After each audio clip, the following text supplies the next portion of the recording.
দুর্গাপুর শহরকে আরও আধুনিক করে গড়ে তোলা হবে, তার জন্য দরকার 2 লেন এবং 4 লেনের রাস্তা।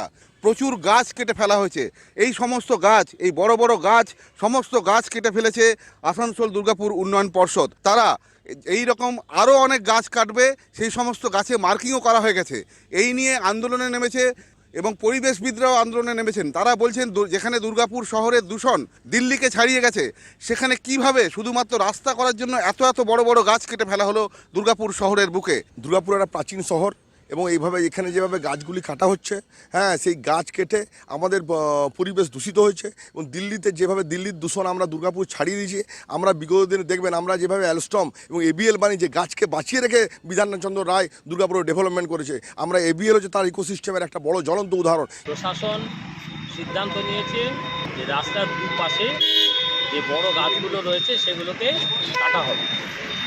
আমরা গত 13ই জানুয়ারি পশ্চিমবঙ্গ বিজ্ঞান মঞ্চ বর্ধমান জেলা কমিটি এডিডিএ বিল্ডিংয়ের সামনে বেলা 2টোর সময় একটি পথসভার আয়োজন করেছিলাম এই বিষয়টাকে কেন্দ্র করে।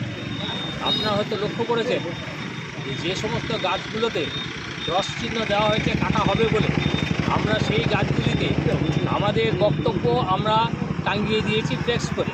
আমাদের ইচ্ছা ইন নিয়ার ফিউচার একটা, যদিও আমাদের সঙ্গে কর্পোরেশন আমরা এখন হাতে হাত মিলিয়ে আমরা অনেক কিছু করার চেষ্টা করি, অ্যান্ড মাসে আমরা একবার করে রেগুলার বেসিসে আমরা মিটিং করি এবং যে কোঅপারেশন বোথ এন্ড, আজকে কোঅপারেশন মিউনিসিপ্যাল কর্পোরেশন এবং এডিডিএ অন্তত দুর্গাপুরে করছে, it's amazing for your information. এটা আমি বলতে পারি আমাদের নিজেদের বোথ ওয়ে ইঞ্জিনিয়াররা, বোথ মানে 2 হাউসের ইঞ্জিনিয়াররা আমাদের বাইরে আলাদা করে বসেন, প্রচণ্ড মানে মিলে ঝুলে আমরা কাজগুলো করার চেষ্টা করছি। আমার শহর দুর্গাপুর থেকে সঞ্জীব সুই, কলকাতা টিভি।